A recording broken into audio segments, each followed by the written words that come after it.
Good afternoon. I think we can get the event started.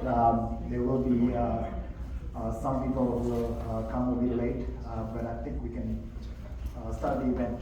Welcome to CIC Speakers event today with Peter Singer. My name is Lupita Ophir, and I'm the president of the Canadian International Council Vancouver chapter.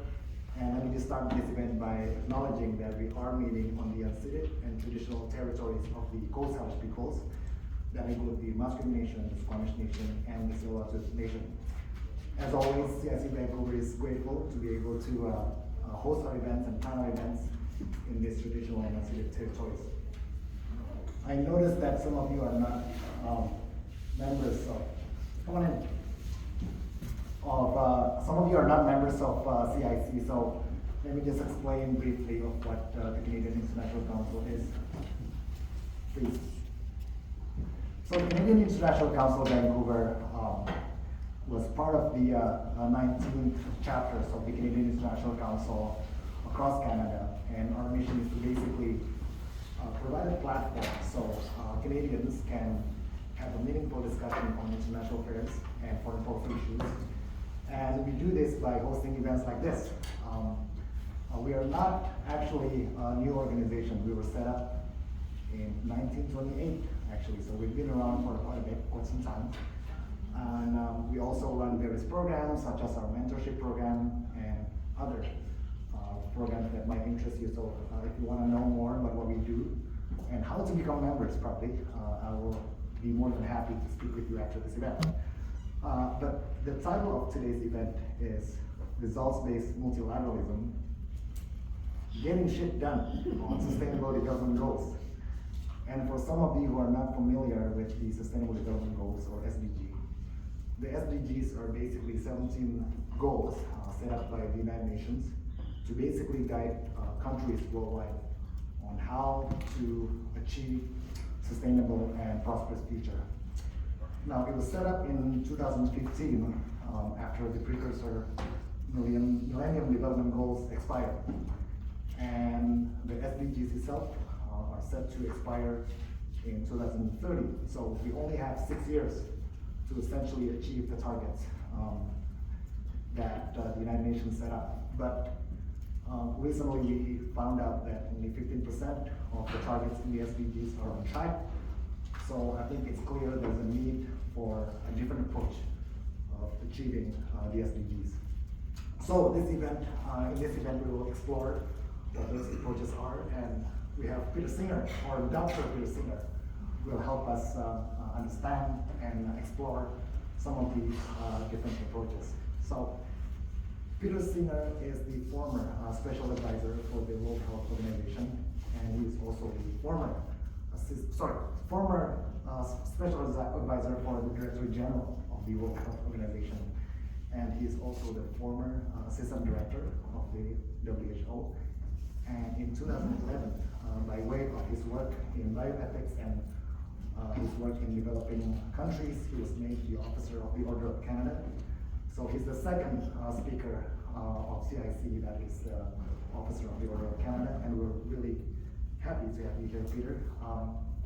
He also co-founded the Grand Challenges of Canada, essentially an organization that fund different initiatives on the subject of health and global health.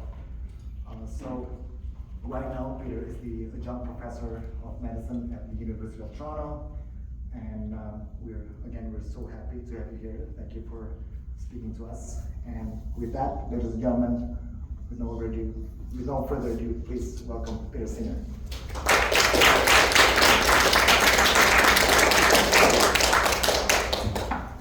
Thank you very much, Ludwig. I want to start by thanking you and Elmer and the CIC and everyone who was involved in setting this up. I left WHO, the World Health Organization, last August, and I kind of somewhat retired here. Came for the in-laws, stayed for the skiing, and so it's really a pleasure actually to talk about some of the things I learned and how they applied. I spent 6 years at WHO working with Tedros. I went there with him and for him, and really to support his mission, his vision of creating a results-based multilateral organization. And that's why I went, and that's what I worked on. And so, you know, at this point, with the SDGs badly lagging, as Lutfi was saying, only 15% on track, it's a really good time to step back and reflect on how to speed them up. And so 15% of those, so the Sustainable Development Goals, as Lutfi was saying, they're actually universal. They apply to all countries, 17 goals, 169 targets, about 140 or something are measurable. But they cover a wide range of developmental challenges. So if you think about the UN, you know, what does the UN do? The UN does peace and security, it does human rights, and it does development. Those are basically the three things it does. So here we're talking about a serious pillar of the UN. WHO is a UN specialized agency. And so, you know, it's worth stepping back and reflecting on how to speed up that. 15% isn't such a great result, by the way. And when you actually look at an individual one, like in health, if you look at the one on universal health coverage, which is access to essential health services without financial hardship, you just get a sense of how badly they're lagging. So that one, I would say, is going at about half the pace of progress that you need, or a little bit worse, to reach the goal of universal health coverage by 2030. So 15% overall are on track, and if you look at some of the really important ones, maybe they're going at about half the pace that's needed. So, you know, the real challenge is not like how to increase the speed from 15 to 30% maybe, but how to really double some of these very important health challenges. And they cover a wide range of things, from education to poverty to climate to biodiversity to education, all kinds of things. So the Sustainable Development Goals are lagging. And then the second thing that's going on is the geopolitics in the world kind of suck. You know, we don't need to go into exquisite details on geopolitical issues, but it's extremely difficult for countries to find agreement. So and that's worse now than it was in 2015, when 193 countries of the United Nations agreed on the Sustainable Development Goals. So if you take those two things, that the Sustainable Development Goals are lagging and the geopolitics suck, then it leads you to the notion that maybe we should just execute better on the stuff that we already agreed politically, and rather than coming up with some bold new plan. And so that is really the vein in which I want to talk. And by the way, I'll talk for about half the time. I'll leave about half the time for us to have a good back and forth. And then that approach to, okay, well, how do you execute better on stuff that you folks already agreed upon? Because the SDGs, by the way, are an agreement of 193 governments. And that's what makes them special. They're already pre-agreed. And not only that, but they come with a measurement system. So, you know, it's a waste that it be going at 15% or half the pace or whatever. And so that idea of how do you execute better on things you already agreed on is what I call results-based multilateralism. I didn't actually start by calling it results-based multilateralism. I started by calling it GSD on the SDGs, get shit done on the SDGs, because I'm retired, I can say whatever I want. It's not the most diplomatic way of putting things, maybe, but it's actually what needs to happen, because the focus needs to be on execution. It needs to be on implementation. And in that spirit, what I tried to do is distill out some of the lessons that I learned from 6 years at WHO, kind of trying to support Tedros to transform an actual multilateral institution, a very concrete, specific, and very important multilateral institution that also happens to be a specialized agency of the United Nations. And I was there as a UN official, UN employee. WHO employees are basically in the UN system. Because the UN is really the General Assembly and all its specialized agencies. And so what I tried to do was distill out some of the lessons I learned in WHO and apply them more generally to the United Nations and how it could get shit done better. So that's the intro. So now what I want to do is talk a little bit about those lessons and what that GSD approach is about. And if you think about it, just keep that challenge in mind, that this is about doubling the pace of progress, or in some cases, tripling the pace of progress. I guess both in terms of the coverage of the 15%, but also in terms of the individual SDGs, because many of them are going at about half the pace you need. And that's a different kind of problem from just increasing things by 10 or 15%. How do you really make a big difference in the pace of progress?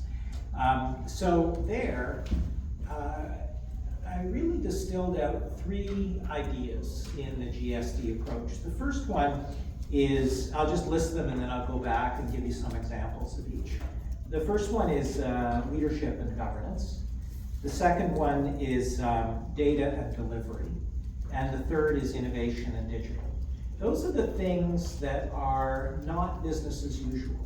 The UN loves to, and UN agencies, they love to double down on content. There's about 8,000 people working at WHO. About 2,000 or so are in Geneva, and the rest are distributed in 6 regional offices and 150 country offices. And many of those people love to double down on content. They can talk to you forever about health financing. They can talk to you forever about malaria. But that's not what's going to double progress. And no amount of doubling down on content is going to double progress. It's stuff like those things I mentioned that aren't content, but they cut across everything each of these institutions does. So let's take them one by one and just illustrate them a little bit with examples. So leadership. I was super privileged to make friends with, join up with Tedros in 2016. Just as he was in his election period, and learned some super interesting lessons about that, because essentially the WHO Director General process had a couple of years before turned into a Security Council-like process, where the election was one country, one vote, and that's different from the way it was before. By the way, I think that's one of the key reasons why Tedros was actually elected, the first African ever to be Director General of WHO. Interestingly, the first health minister, the first foreign minister, and the first non-physician. So there were a lot of firsts. And as you saw in the pandemic, very excellent leader.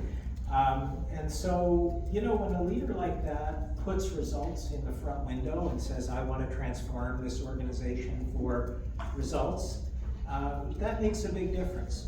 And so I just want to highlight the importance of leadership as a starting element to this. And it's not what everybody does when they lead a UN organization.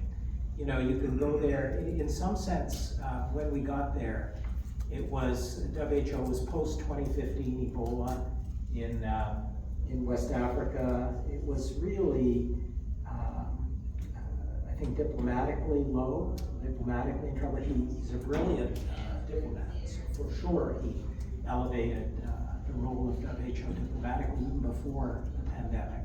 But he also focused very much on results. And I had the privilege actually working with him after he got elected in 2017, and he asked me to co-chair his transition. I wrote the initial strategy with these triple billion targets, which was the first time WHO had measurable targets to cover all its activities. It was 1 billion more people with access to universal health coverage, 1 billion more people that are protected from health emergencies. This was before COVID, and 1 billion more people with leading healthier lives. So the idea of the heart of the strategy being a measurable goal was an example of Tedros' leadership, and that's since played out. But also governance is super important. Like if you sit in on one of these executive board meetings of WHO member states, because WHO is governed by an executive board with 34, 36 members, all governments, it's an intergovernmental organization. and its real board is the 194 member states, but it's kind of board is these, you would not, you'd be hard pressed to think that they were talking about results a lot of the time. Let's put it that way. You know, it's often a lot of discussions about diplomacy, a lot of discussions about the risks. Interestingly, a lot of discussions about the content. Like they spend a lot of time. First of all, their board meeting is 2 weeks, the World Health Assembly. So who has like a 2-week board meeting? You know, and a lot of those discussions are.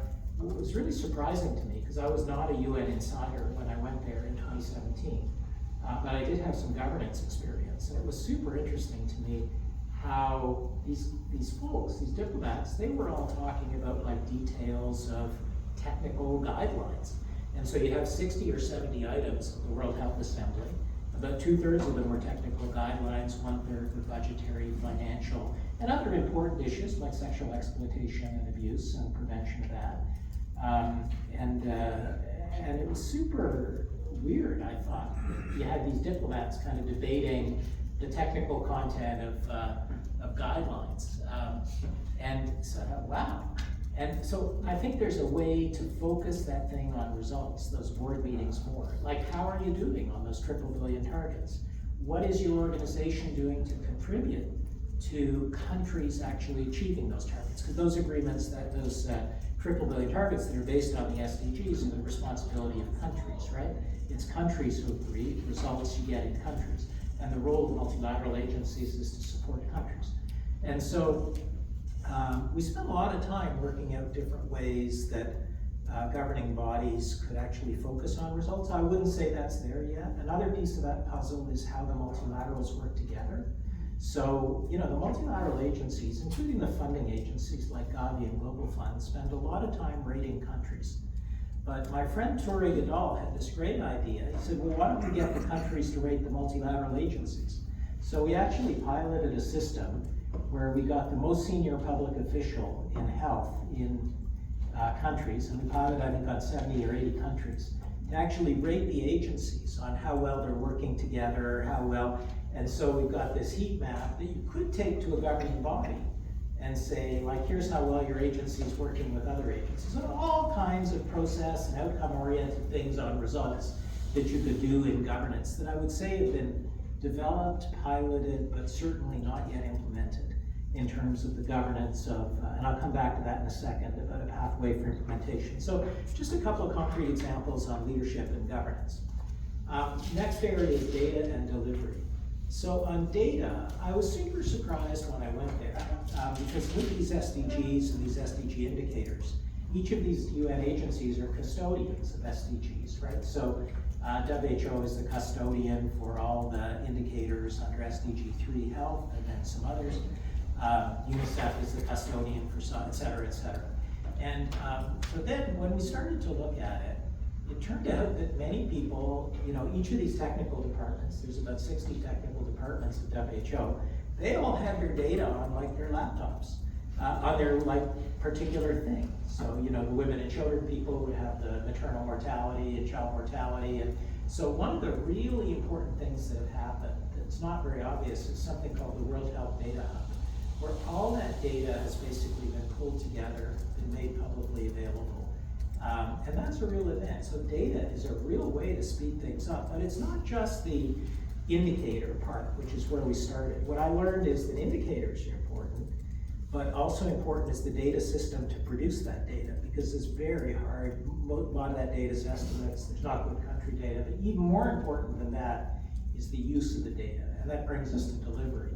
So one of the things we did was we took this thing called deliverology, which you heard about because it was used in Canada early in the Trudeau government and failed quite miserably in Canada. And basically deliverology was developed in the UK under the Blair government as a way for governments to deliver on their commitments. It was this advisor in the Blair government called Sir Michael Barber who did it. And you know, you saw it every time a Canadian minister would get up and say, here's the proportion of boil water advisories on reserves and stuff. That was deliverology. But it failed quite badly in Canada because they had like 150 targets. We had 3 targets, so we were off to a better start, and actually it's been implemented reasonably well, and now being used in 50 countries in WHO. So out of those 140 measurable indicators, because you can't do 140 things at the same time, countries are choosing 5 or 6 things that really matter to them in their health context. You know, let's say malaria in the 9 or whatever high burden malaria countries, etc. Let's say health systems or universal health coverage, and that's relevant to almost every country. Preparedness for emergencies, so important after COVID, and so on. And that is a system that now has been insourced, and that's a way that you could double the pace. You know, by at the country level, really tracking the things that matter. Imagine the health minister every quarter saying, how are we doing on malaria incidence rates, which is the SDG indicator? What are the barriers? How do we overcome them? Having WHO help her to do that. So data delivery, and there's a concrete example of data delivery. And by the way, just to go back to governance, you know, a super good example of governance is the pandemic accord that you're, I think, all familiar with, coming to the World Health Assembly in May to learn the lessons of COVID. And a lot of the discussion around the pandemic accord is around the accountability and implementation of it, which is another example of how you push in this case it's not a guideline, it's actually a treaty towards results. So leadership and governance, data and delivery, and then the one that's got the best examples is innovation and digital. So right here we've got Flora and George sitting here. And Florin is a great example of innovation in global health. I first met him when we were doing Grand Challenges Canada, and he had this, working with others on this company called Drill Cover. So the idea was that if you had a surgical drill, you know, that can cost, I'm making up a number, but $20,000. But if you took a regular drill, like that you would use from Canadian Tire, and put a sterile cover on it, that would cost you, I'm making up a number, $100. So that was their company, Arbutus Medical. And then Florin's gone on, he's working with UNICEF now, he can speak for himself. But he basically has developed some very important financial innovations, business model innovations to scale medical oxygen. And what we learned during COVID was how life-saving medical oxygen is. And so, you know, there's about 70 million deaths in the world. When you add up all the innovations in women and children's health, like the technical innovations, if you look at the Gates report, the goalkeepers report from last spring, there's a chart in there that shows that all of them bundled together, between now and 2030, you save about 600,000 lives a year, out of 70 million deaths, by the way. So 600,000 lives of women and children is pretty good. But, you know, back of the envelope, you can probably save at least half that just from scaling medical oxygen. Because if you need oxygen, like you're a kid with pneumonia or an adult with pneumonia, 900,000 cases, 800,000 cases of pneumonia every year in the world, and you don't get oxygen, you die. And so, and if you get it, then you have a really good chance of living. So it's so clear. And this also illustrates how innovation is not just the technical doohickey, it's the social innovation to scale something, it's the financial and business innovation to scale something. That's what Florin is working on. While I was at WHO, we used the example of solar-powered oxygen. There's this guy, Michael Hawks, who was a professor at the University of Alberta, who's now come to UBC. And he developed, he basically put solar-powered cells on oxygen compressors. And that deals with the problem, like in Somalia, where we worked with him when I was at WHO, of the irregular energy supply. And so we actually put his solar-powered oxygen innovation into a couple of pediatric hospitals in Somalia, saving a few hundred lives now, or saved a few hundred lives, that's a lot. Now it's being scaled, I think, to like 100 hospitals. So there's a few examples of innovation concrete. That's the kind of stuff that's going to double the pace of the SDGs, not a little bit more content on malaria. Or, another great example recently was the COVID vaccine and COVID mRNA vaccine. And by the way, there's a good Vancouver part to that story because Peter Cullis at UBC developed a lipid nanoparticle that is essential for the success of that vaccine and actually is used in the Pfizer-BioNTech vaccine, and that thing has much wider application. So I just gave you like 4 examples of innovation, and those are the things that are really going to help double the pace of progress. The strategy, I think, for the UN there is not to deal with the little stuff, but to focus on the innovations that are already reaching, I don't know, say for the sake of argument, 1 million people, and make them reach 100 million people. That's what the UN is for. The UN is for scale, and the WHO is for scale, and you could replicate this across all the UN agencies focused on different areas. And then finally, the area of digital. So I've gotten involved in a couple of impact investing funds lately. I'll give you a couple of concrete examples. So one of them is actually somewhat based here in Vancouver. Mara Hansen has this, not quite a fund, but it's a innovation, I3 it's called, and she's basically linking African digital health tech startups to large companies to help them scale. And one of them is this company called Figor, which has this sensor that you put on vaccines and other commodities that actually tells you the temperature across the whole supply chain, and it tells you the geolocation. So it deals with stuff like people stealing the commodities, like vaccines. It deals with stuff that needs cold chains and ultra cold chains, and you can monitor the data in real time. Great example of digital innovation. Another good example is this company called Tricog that I met through this fund, New York-based fund, Team Fund. And Tricog is basically an EKG digital company. It started in India. It's now reached millions of people. And you have this little thing around your cell phone when you get chest pain or whatever, you do EKG and ECG at home. It's read within like 10 minutes to see if you have a serious problem, a heart attack. And then they create a pathway for you to the local hospital where they're ready for you and stuff like that. And that's now scaled to 8 I think countries, reaching millions of people. And that's now something, you take it to 100 million. And by the way, the reason that's significant is out of those 70 million deaths, we think about global health as malaria, tuberculosis, actually 73% of those 70 million deaths are non-communicable disease, cancer, heart disease, stuff like that. 20 million of them are cardiovascular disease, which is why that EKG thing is so relevant.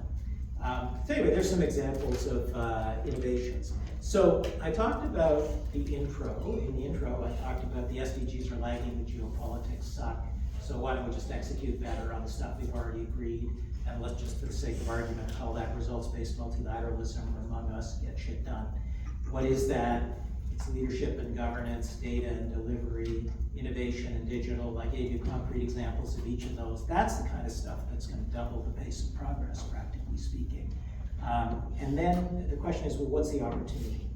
And I want to just highlight 3 opportunities for you. One is in May at the World Health Assembly, you've got both the Pandemic Accord and actually WHO's next strategy. It's called the General Program of Work on the SDG side. And by the way, on the SDG side, the pandemic killed, let's say, 20 million people over 3 years. That's estimated mortality. So there's 7 million reported deaths, but about 20 million estimated deaths, which you can tell by comparing the regular mortality rates you'd expect from the mortality rates you're actually getting. What we know for sure is that in the first 2 years, it was 15 million. So you can estimate maybe 20 million over 3 years. So 20 million deaths over 3 years from the pandemic. Richard Pito at Oxford has estimated that by 2050, you could reduce premature mortality in half, cut it in half by 2050, the full set of public health measures and stuff. So that also is about 20 million deaths, because not all of those 70 million deaths are premature. But that means that you could save more lives if you just did stuff on the SDGs then you actually can save in an emergency.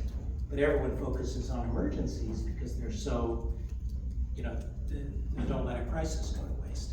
But the SDGs are actually a crisis.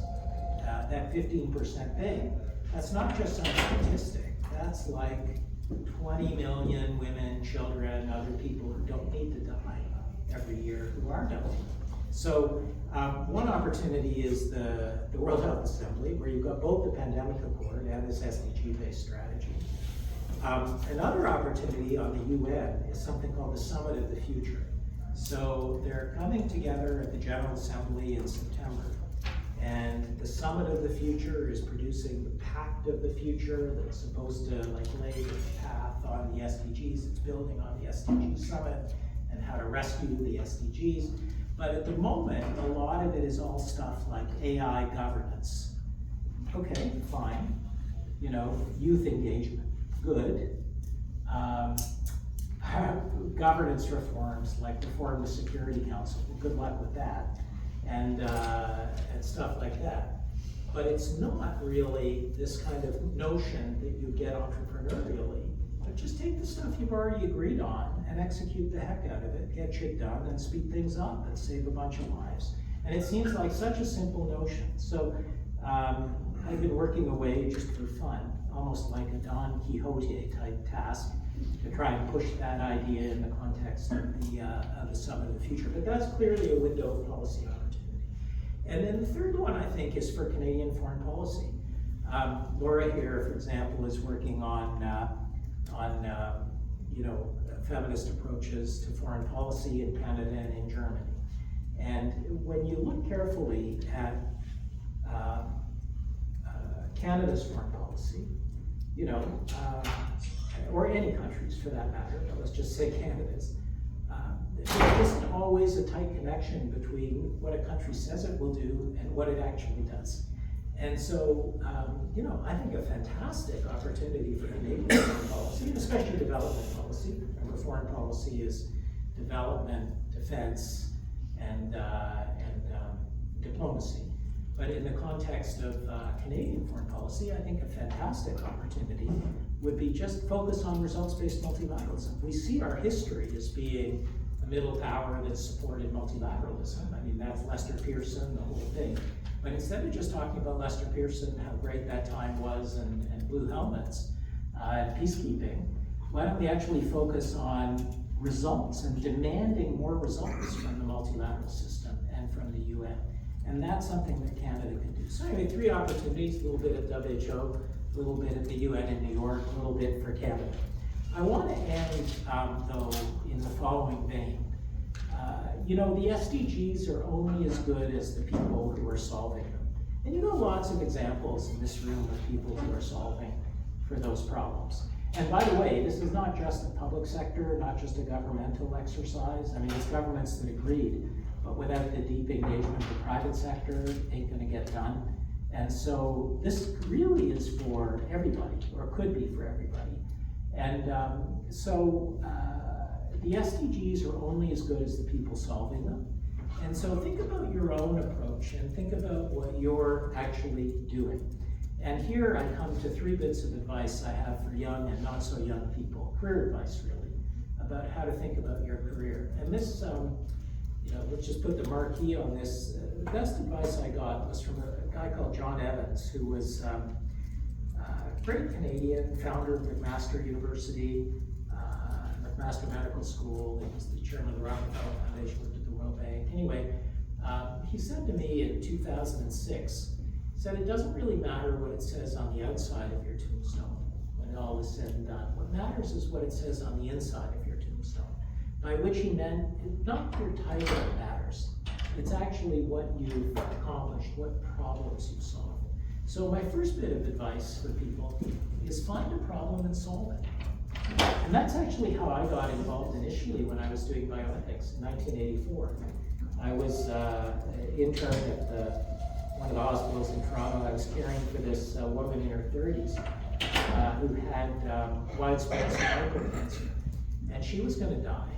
And I saw that we were absolutely fantastic at rattling off 20 causes of why the phosphorus in the blood was so low. But when it came to whether we were going to resuscitate her when her heart stopped, we were hopeless. You know, we would write in pencil on the nursing notes, "Do not resuscitate," and then rub it out. This was 1984, and then rub it out afterwards. And so for the first, 10 years of my life, I worked in bioethics on end-of-life care in a practical way, trying to solve that problem of quality end-of-life care, and then did other stuff. But what I would challenge you to do is think about, like, what problem are you solving? And how are you doing solving it? And how will you know if you've solved it? So, and I think that the way actually to make the world a hell of a lot better place, and the UN for that matter, is for all young people, and by the way, all not so young people, to just ask themselves that question and focus on finding a problem and solving it, and seeing your life and your career as a series of important problems that you've solved, and not just like what your title has been. Second bit is get the right mentors working for you. So very briefly, I never ask people that I'm mentoring, what is it that you want to do in 10 years? Because that's a very difficult question to answer. What I do ask them is name 3 people who are doing now something that you think you might want to be doing in 10 years.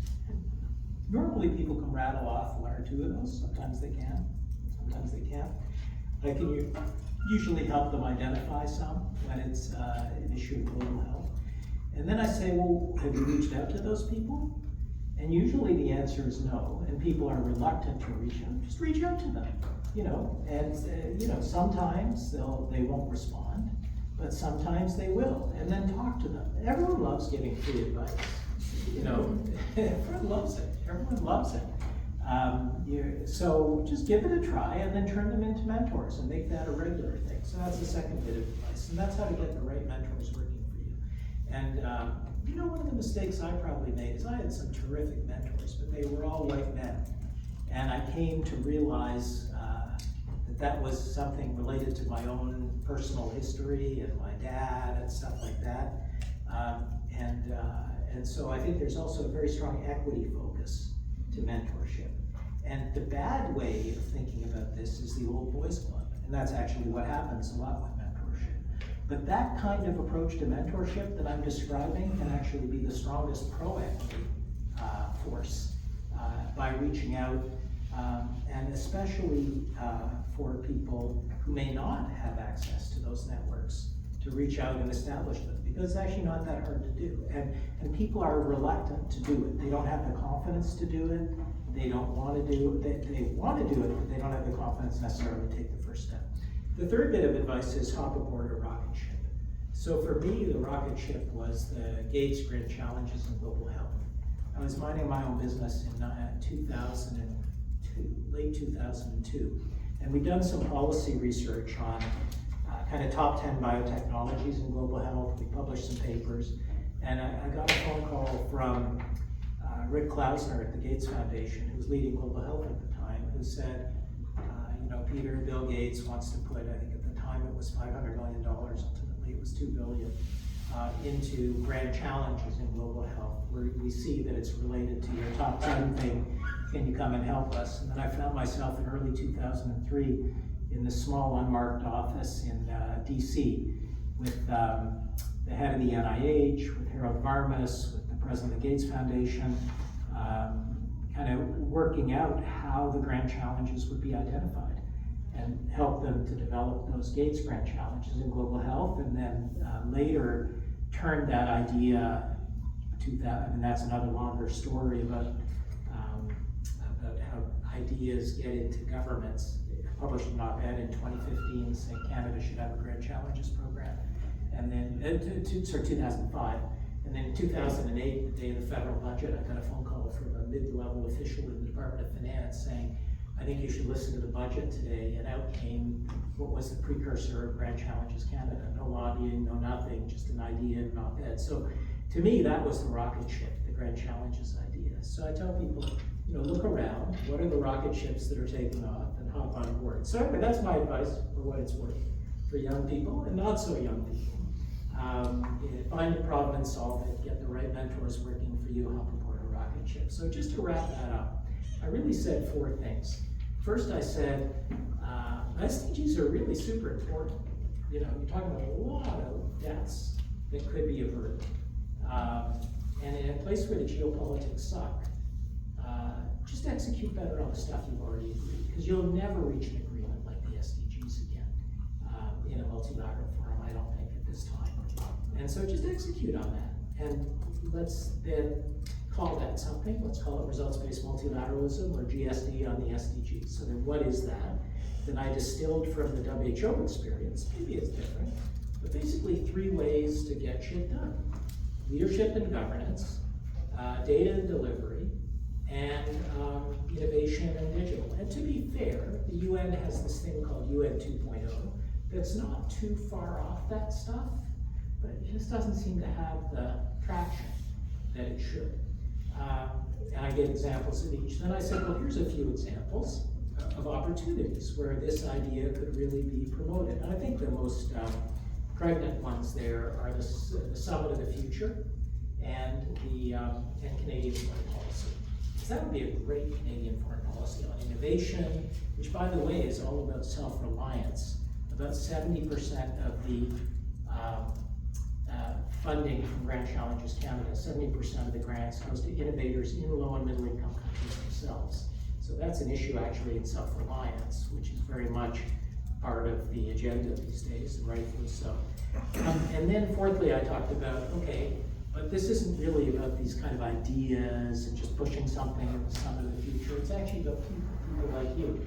And so I use the advice for young people of find a problem and solve it, get the right mentors working for you, and upward a rocket ship. So that brings us back to you, and time for me to stop, and very happy to engage you on any questions you may have. And I know that normally you've been talking about security issues, so I'm happy to talk about the pandemic accord and the pandemic, which I lived through in the WHO, which is very much a national security issue.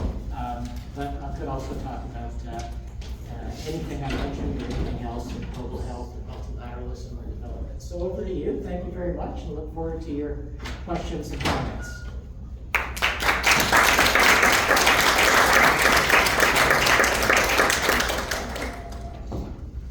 Fire away. I have a question. The world is much different now than when the SDGs were created in 2015. And we've seen the world is becoming more multipolar. There's a lot of anti-institutions within individual countries, and decision making is becoming harder, right? Especially if we bring that in the context of multilateralism. One example is the WTO that uses the principle of multilateralism, single undertaking that nobody agrees until everyone agrees, right? So in that context, what do you see, initiatives such as the SDGs, the future of initiatives such as the SDGs, within the context of, or at least the aspiration of multilateralism approach? So yeah, no, I think you put your finger on exactly why it's so important just to execute better on the stuff you already agreed. Because you'd never agree on the SDGs today. Maybe by 2030, the discussions no doubt will start by 2025, 2026. There's a review of the measurement in 2025. Let's hope that the geopolitics will be better by then. But you'd never agree on them today. So execute better on the stuff you've got. I think your question leads to that. I think, how to fix the geopolitics is a little bit above my pay grade, and I'm not even sure that it's feasible. And you're right, multilateralism is about consensus and agreement, except in the Security Council, where you've got a whole separate dynamic around vetoes, right? So that's another very difficult problem to fix. I don't see that as easily fixable. So as a practical person, I would say take the agreements you got. And I had some first-hand experience with this. In 2018, when we were negotiating the final bits of WHO's last strategy, the Trump administration was in the US, and the US delegation was there, and we were actually having quite a bit of problems, actually even pushing the SDGs through at that time. You remember some of the SDGs are, SDG 5 is on gender equality. Under SDG 5, you've got some, in SDG 3, you've got sexual and reproductive health, but then when you start to talk about reproductive rights, and you start to talk about gender identity, you really run into some ideological and political disagreements. And so it wasn't even easy to say in 2018, well, this is just based on the SDGs, this is what you guys all agreed, and women were just making, trying to put a strategy together here to focus on 3 things and get it done. So I saw firsthand, how difficult it was to actually even stick to the stuff you agreed to. There, the issue is that every country can determine its own approach to the SDGs. There's kind of an exit clause for each country. But now it would be impossible. I think the pandemic made that worse. If you look at the, probably the worst consequence of the pandemic, in my view, is the polarization that came from it. So at the heart of your question is not only the geopolitical polarization between countries, but the polarization within countries. And the question of how we can listen to our neighbor better, how we can understand that person better. At the geopolitical level, that's what you call diplomacy. But even at the local level, there's some super interesting initiatives. Across the street from here is the WUSC Center for Something or Other Dialogue. I think it's stuff like that, democratic deliberation, people listening better to each other, finding concrete ways to do that in the local communities, and then building that up.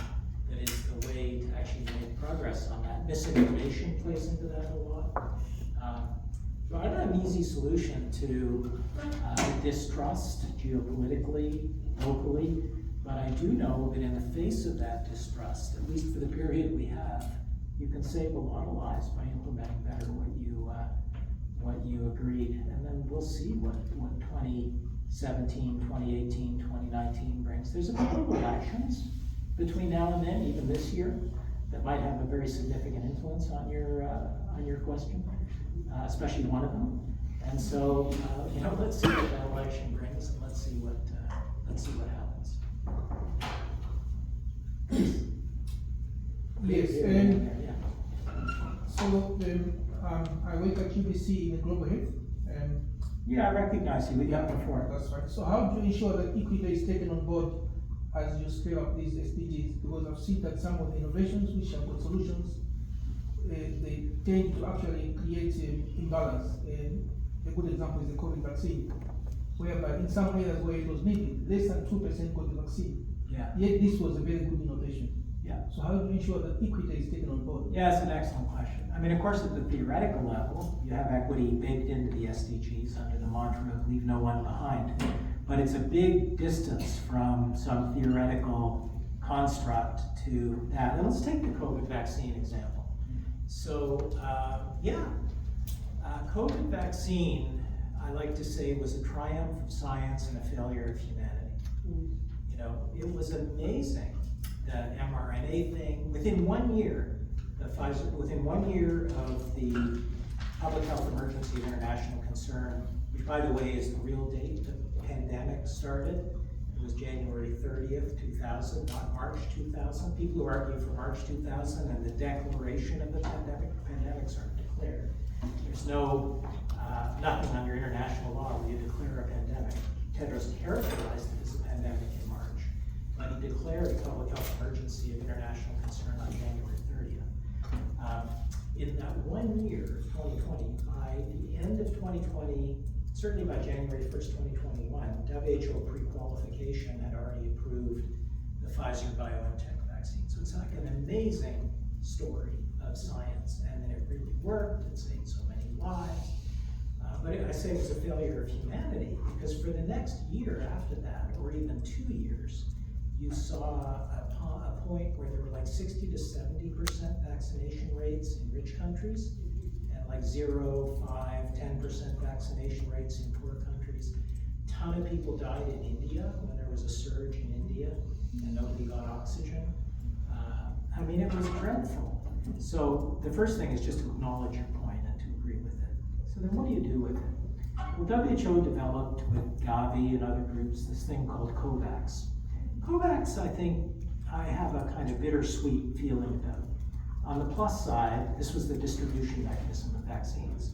On the plus side, they distributed 2 billion vaccines, and they estimate that they saved, I don't know, 20 million lives or whatever. Fine, you can't sneeze at 2 billion vaccines. But on the negative side, that was a mechanism that made countries reliant.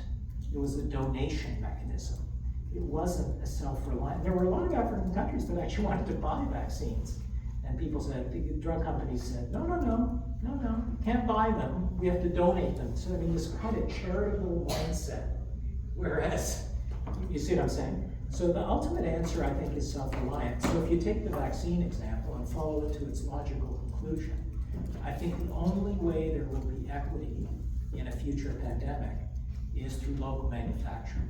Because what the pandemic taught me anyway is that you cannot rely on global supply chains across 194 countries. People will always take care of their own first.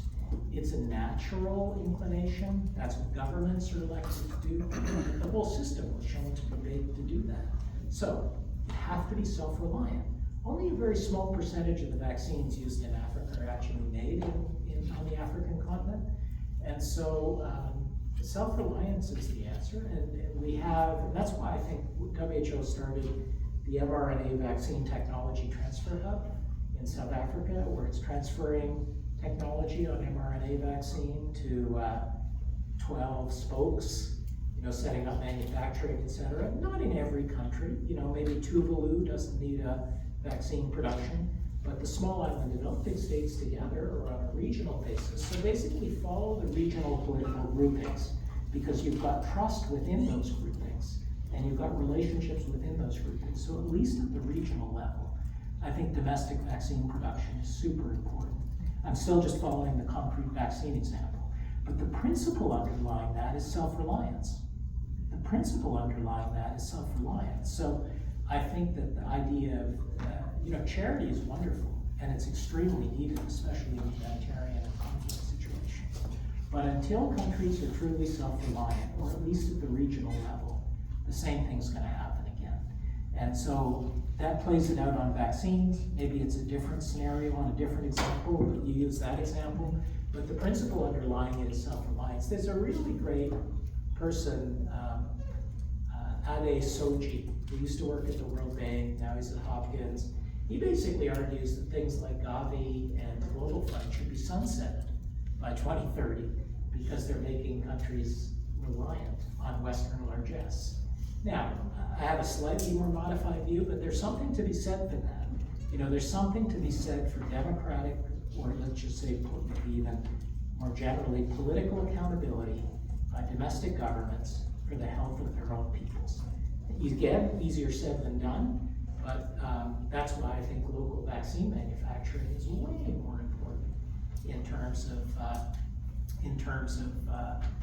future pandemic than a distribution mechanism based on charity at the end of the day, like COVAX was, despite all the good things that COVAX achieved. And so maybe I'll just stop there. But that I think is and actually there's this thing called the New Public Health Order, where regional groupings like the African Union start the Africa CDC, and they're very focused on actually regional self-reliance. I think that's a good thing, because otherwise what the pandemic demonstrated is you can't trust these global solidarity mechanisms. And you can say solidarity, solidarity, solidarity until you're blue in the face. But in the middle of an emergency, it ain't gonna work. That's what I learned in the pandemic. Please. My husband and I worked for 6 heads of UN agencies. We were involved in setting up UNEP, and therefore we're widely aware of what other agencies did. And I must say that WHO was high on that list, and it did a lot. But what bothers me is people don't know. I mean, the budget of WHO, 4.5 billion 2 years ago, that's as much as a city in the United States. a medium-sized city, not New York. Yeah. And how can we get people, I was telling my brother-in-law the other day about the Pearson Institute, the work of the Pearson Institute on training policemen in developing countries. He said, why don't we know?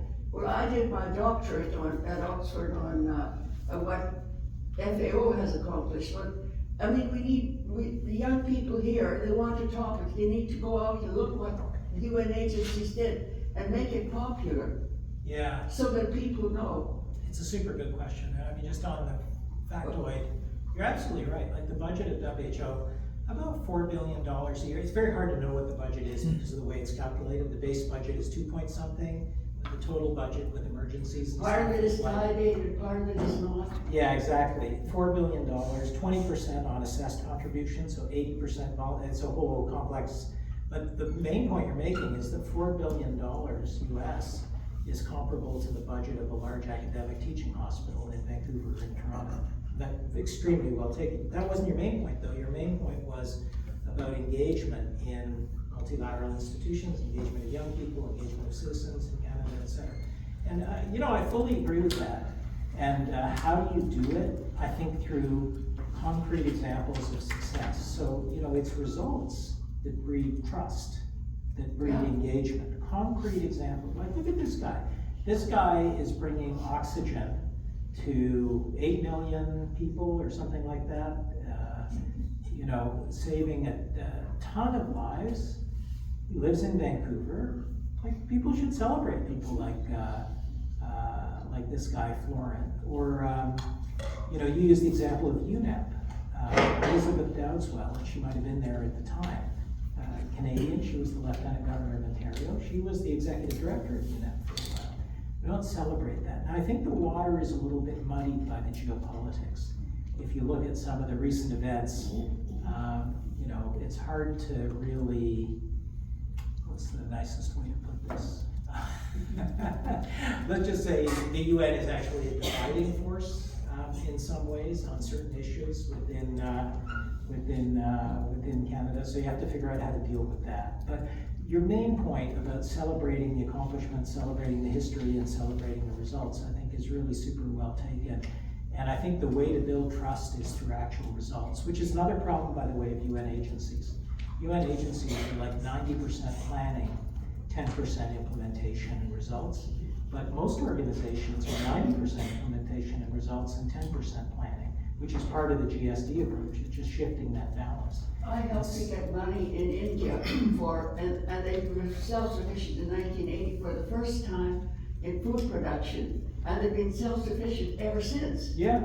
It snowballs. Then 40 years ago, we introduced environmental impact assessment into China. And that, all of it there today, the head of the UN agency worked like a donkey for 20 years to make that permanent. Yeah, the India story is a great one. You know, we had Soumya Swaminathan as the chief scientist at WHO. Her dad, who I knew before, he was the guy who brought the Green Revolution to India. He was recently recognized by the president as Sri, Shri or whatever, posthumously, funded by Rockefeller, funded Are you by... talking about Dr. Swaminathan? Yeah, MS Oh, he's a Swaminathan. close friend. Yeah, so, you know, celebrating things like that, understanding things like that, I think are super. He saved hundreds of millions of lives, that guy. The thing was to put him into power, which we did. Yeah. Good. But there's only one thing I didn't buy. Tell me. And 50 years ago, I was a little younger than I am today. And I didn't buy that there would be a global pandemic. I thought we were far past that stage. You know, what's interesting is that in 2019, I remember walking with Negros in Central Park. We had this walk the talk event, and there was a Newsweek reporter, and she asked him, I think it was Newsweek, might have been Time, she asked him, what keeps you up at night? He said, pandemics, 2019, like September 2019. It was quoted in the story, like it's obvious, and it's gonna happen again. And it may not be the same scope and scale, because that was the worst pandemic in 100 years. But there is some kind of pandemic, certainly some kind of public health emergency of international concern every 3 or 4 years. And it's a question of whether you can stop an outbreak turning into an epidemic, which is why that pandemic accord is so important, especially if the implementation side of it is looked at. So Yeah, no, it's coming. There's another one coming. The question is how well prepared we are, and the answer is not too much better than we were prepared before. Someone died in my building 3 weeks ago from COVID. Yeah, and you're still getting COVID deaths, so Yeah. it's no longer a public health emergency of international concern. It's kind of got normalized, but and nobody wants to hear about it anymore. Everyone's so sick of it. Anyway, so here, and then I think we have to stop there. Yeah, down here somewhere, someone had it over here. Yeah. I just want to go back on your point on self-reliance. So I want to take the example of Samoa, which during the pandemic it restricted any outsiders, or it didn't let anyone outside as well. So that was because it did not have the access to the vaccines, and so that was its measure to be self-reliant, and the issue was access. So do you think with all the new UN agendas like the Our Common Agenda, Summit of the Future, do you think this is going to bridge the gap and get them the access to the vaccine if the next pandemic, if or when the next pandemic Yes, occurs? the real thing to focus on is the pandemic accord. And I mean, the first point you make is that so-called public health and social measures. That's an example of travel, masks. We could spend a lot of time talking about travel, masks, stuff like that. Distancing, airborne, so all kinds of things we can talk about. But public health and social measures are super important because the next time you never have the vaccine at the beginning. And there's a 100-day plan now for a vaccine. I think on a technical front, the mRNA is a big breakthrough. Basically, you can take a DNA code of a virus or something, and it's almost like you download it to your coffee maker and you start making vaccines. They started to make diagnostics and vaccines within days of sequencing of the genome. So that technology really helps, I think, get you started really quickly, but it's not great for distribution because of the ultra cold chain requirement. And so I think the quick follow-up with protein-based vaccines, like this Peter Hotez non-IP vaccine that's gone to 100 million people in India, amazing. So I actually think the future pattern, this isn't now WHO speaking, it's just me, is going to be a quick mRNA vaccine and then the protein-based vaccines. It's tied up in questions of intellectual property. Someone mentioned WTO. Those are really tough things to do. And, I'm not sure Canada is so great on all that stuff either in international negotiations, to be honest. So the way to think about that pandemic accord is it's going to be the best. There's going to be something in May. It will be better than nothing. It will be the best negotiated agreement that 194 people, government sitting in a room can get. And that'll be a starting point. But WHO's only done one treaty like that before, and that's been the framework. It's still not clear. This is a little technical. It's still not clear under which article of the WHO Constitution the thing's going to go. There's an article for treaties. There's an article for international law, the example of which is the International Health Regulations. And there's another article that's never been used, and some of them require ratification by domestic parliaments, some of them don't. Anyway, assuming it goes the treaty route, there's only one previous treaty that WHO's done in its 75, almost 76-year history, and that's the Framework Convention on Tobacco Control. And that treaty actually has had a big effect at international treaty. But I think whether it's a treaty, whether it's a guideline, whether it's an administrative law like IHR, that's the base case. Like, as an entrepreneur, social entrepreneur, as a doctor, what really freaks me out, I thought it was just so hilarious. You go there, these folks would spend like a week or months negotiating something. They'd finish negotiating it, they'd like stand up and celebrate and start clapping with each other, clapping it. And not a single thing had been implemented in the world. And so for me, that's like the start of the process of saving lives, not the end of them. And I understand it, right? Because you look at the phenotype of people who are in foreign affairs departments. They're lawyers, so I always thought this was so hilarious. What are these guys clapping for? Women, got to do what Florence doing and stuff, and actually get stuff out there and actually save a few lives, or what we tried to support in Grand Challenges Canada. And anyway, so I think it'll end up in a particular place. I think public health and social measures and vaccine access are super important. It's actually the most controversial part of the treaty negotiations. They've got like 3 days left to negotiate. Intellectual property, pathogen access and benefit sharing. So countries share the pathogens, you sequence them, you give the sequence to the drug companies, and then they make the vaccines, make a ton of money, and sell it only to their own domestic rich folks. So that's the base case. So so they're like negotiating, do you take 20% of the vaccine stock and redistribute it, and there's all kinds of stuff. So I think the negotiation will end up where it ends up, and then you go from there, and it'll be better than nothing, it'll be better than where we're at. I'm just a realist about these things, but the most important thing is not to think that that's the end of the story. And the areas that you really want to make progress are on accountability, on governance, and on financing, because that's what gives you the legs to keep going.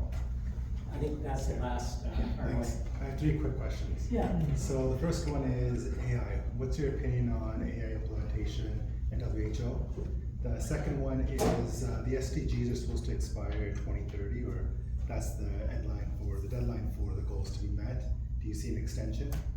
And third, antimicrobial resistance. Is there support at a multilateral level for doing something like that? Yeah. So going backwards, antimicrobial resistance is a crisis, like COVID was a crisis. There's like a ton of deaths. These are, you go into a hospital, or not, but you get an infection, like a gram-negative bacteria that's resistant to a bunch of antibiotics. And maybe it's resistant to every antibiotic. And there's actually a lot of deaths from antimicrobial resistance. Same thing with antimalarials, same thing with, anyway, so it's a big problem. One of the things I'm happy about is WHO paid serious attention to that problem.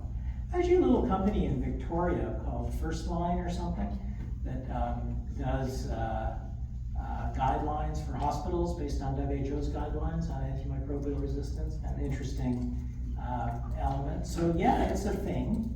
Kind of got pushed aside by COVID. People don't forget it because it's a very significant cause of death and it's getting worse. It's got some serious advocates around it.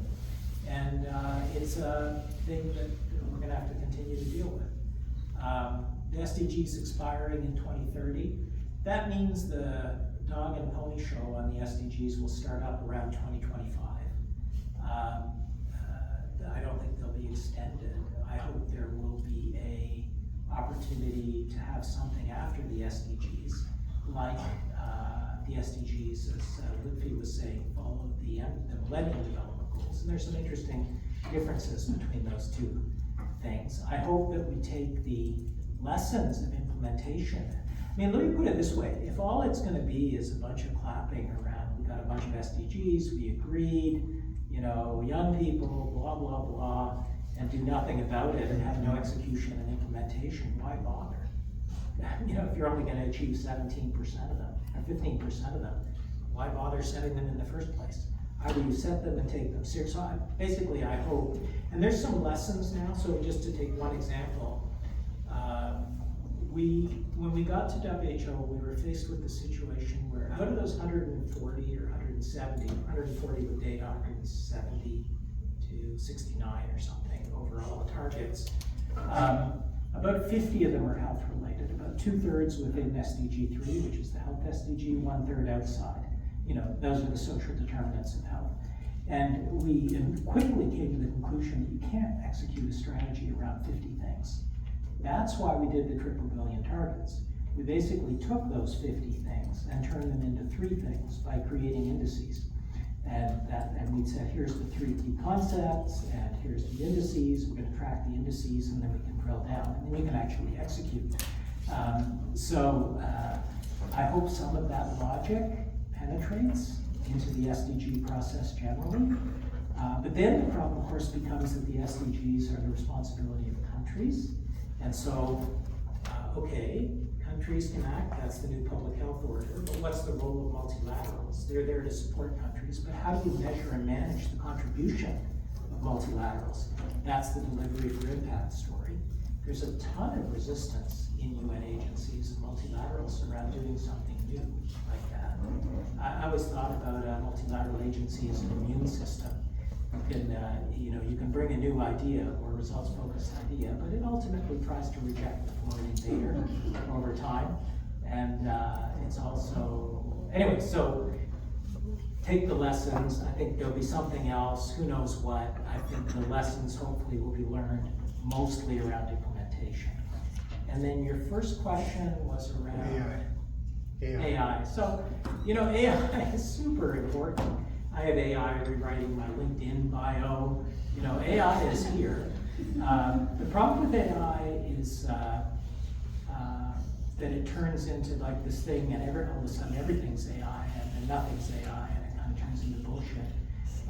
But AI is super important. For me, the starting point is the same as what Hans Jonas wrote about. I was a bioethicist in a former life, and there was this German philosopher called Hans Jonas who wrote a book in like 1979 around technology. And he said the first rule of ethics is actually a metaphysical one, which is you can't do anything that could threaten the very existence of humankind. And so I think that's a different type of category of problem, whether it comes out through autonomous weapons, whether it comes out through the mix of AI and biosecurity and bioterrorism. There's different channels where you can really wipe out humanity with AI. So I think we need to pay serious attention to the governance of that. One of the things that the UN has done in the Summit of the Future is they have an AI governance accord, so that's good. And then the question is, of course, how to use AI, implement in a real day-to-day serious way without the hype, but with the actual, and that takes us back to the idea of implementation. It gets quite close to some of the digital examples I was giving.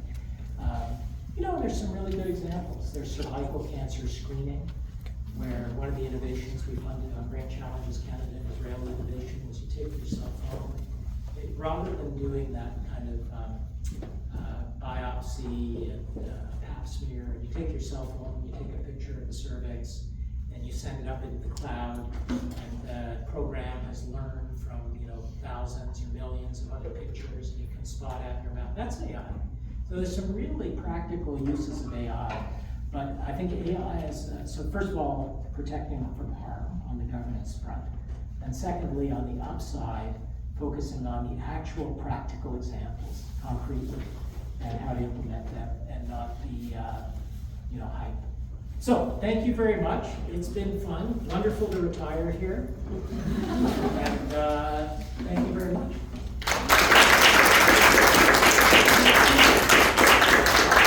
Thank you for that. It's really, I guess, we have a lot of big ideas, and SDGs always give the impression that it's one of those big ideas at the global level, but provide a lot of really clarity in terms of how they can be achieved. We have a tradition to always give our speaker gift after the event. So this is from the team, and just for the audience here, and I know that some of you are not members of the International Council. If you want to learn more about what we do, I'm happy to speak with you. You don't have to leave the venue right away. You can hang out and talk to Peter and talk to each other. But I want to really thank you, everyone, for coming out here. Please also check our website and our social media channels. We have an event in April. Big ask question about AI. Our event in April is on AI. In May, we have an event with the ambassador of Indonesia. And in September, we'll have a debate on Indo-Pacific strategy. So we have a lot of, our big plans for this year. And if you really want to know more about Peter Singer, he will be more involved with CIC. And he will be part of our mentorship program. He just agreed a week ago, so we appreciate Peter's work for everything that you've done. Not only today, but at the global level as well. Thank you, Luffy. Thank you. If you take out your cell phone and you go to singerp.substack.com, And just subscribe there for free. Put your email address in, subscribe there for free. I have a whole series of blogs on implementation, getting shit done, and stuff like that. And that, I won't overburden you, but from time to time, then we can stay in touch. I'll send some more ideas. singerfeed.substack.com. So just go there, it'll say, what's your email address? Just put it in, it's free. And then we'll be able to follow up.